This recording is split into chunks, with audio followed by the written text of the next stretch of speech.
কটিয়াদি চাঁদপুরের চুনের মাজার। তথ্য ও ভিডিও চিত্রে রাজু আহমদ।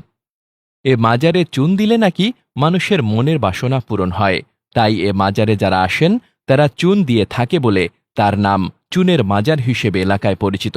তবে তার আসল নাম হল হজরত মিয়া চাঁদ শাহ রহমাতুল্লাহ আলাইহের পবিত্র মাজার শরীফ। চাঁদপুর শেখের পাড়া, কটিয়াদি, কিশোরগঞ্জ। স্থাপিত 4 মার্চ 2011। এটা হচ্ছে হযরত মিয়া চান্দ শাহ চুনের মাজার, যেটা চুনের মাজার হিসেবে সবাই জানে আর কি। তো এখানে এই মাজারে আসলে অনেক শান্তি লাগে, এখানে সুন্দর ঠান্ডা জায়গা। আর মাজার তো একটা পবিত্র স্থান, এখানে অনেক ভক্তবৃন্দরা আসে, যেমন আমি আসছি।